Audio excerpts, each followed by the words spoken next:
केंद्रीय मंत्री ज्योतिरादित्य सिंधिया का ये बयान सुनिए। मंत्री और हम हेलीकॉप्टर में उड़न खटोले में बात कर रहे थे।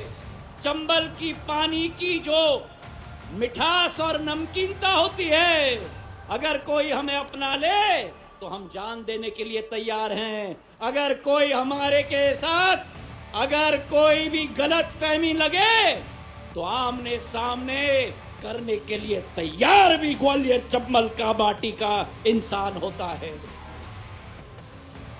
और ये हमारी परवरिश रही है, ये हमारा इतिहास रहा है। तो सुना आपने केंद्रीय मंत्री ज्योतिरादित्य सिंधिया का ये बयान। दरअसल ये बयान तब दिया जब शिवपुरी जिले में एक बड़ा कार्यक्रम आयोजित हो रहा था। इस दौरान मंच पर मध्य प्रदेश के मुखिया डॉक्टर मोहन यादव मौजूद थे और सिंधिया मंच से जनता को संबोधित कर रहे थे। उन्होंने हेलीकॉप्टर की यात्रा का जिक्र किया और कहा कि कैसे मुख्यमंत्री से चर्चा हो रही थी और चंबल के पानी की बात चल रही थी। उन्होंने कहा कि चंबल के पानी की बात ही कुछ ऐसी है, इसकी मिठास और नमकीनता।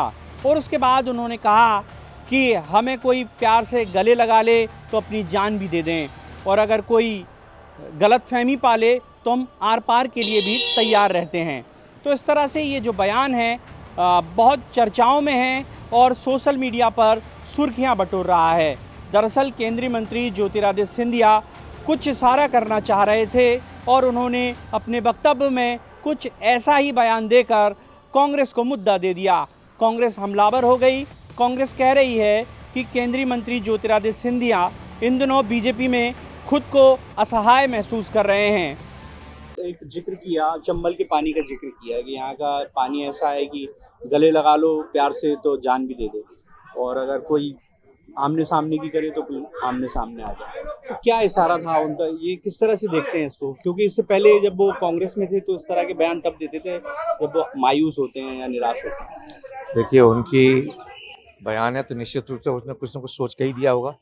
वो हमारे नेता हैं, जब भी वो बोलते हैं तो कुछ ना कुछ उसका अर्थ होता है, और उन्होंने किस परिप्रेक्ष्य में दिए तो वही जवाब दे पाएंगे। मैं नहीं। ऐसा तो माना जा रहा है कि अंदर खाने सिंधिया जी बहुत बेचैन है, चल नहीं रही, उनके लोग नहीं, एडजस्ट नहीं होते। ऐसा कुछ नहीं। वो हमारे नेता हैं, बेचैनी क्यों, हमारे केंद्रीय मंत्री हैं।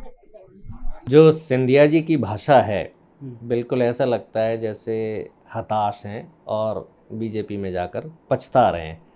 हम देख रहे हैं कि ग्वालियर चंबल में सिंधिया जी का जो सम्मान था कांग्रेस के समय, वो वन साइडेड था। ग्वालियर चंबल के बारे में सिंधिया जी से पहले पूछा जाता था। अभी दतिया में उपचुनाव है, सिंधिया जी को बिल्कुल दरकिनार कर दिया गया है, बिल्कुल नहीं पूछा जा रहा है।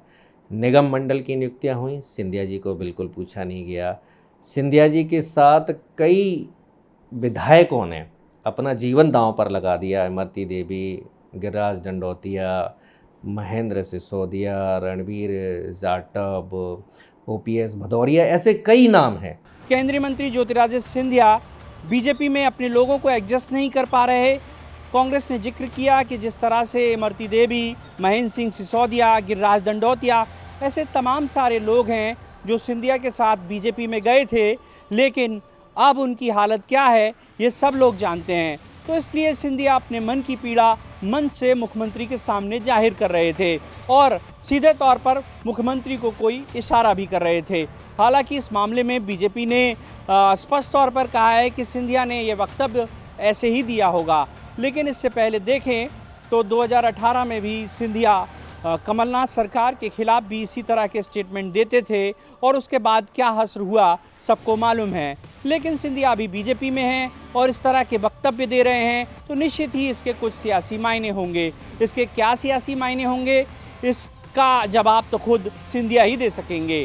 कैमरा पर्सन मनोज के साथ BSTV के लिए मैं प्रहलाद सेन।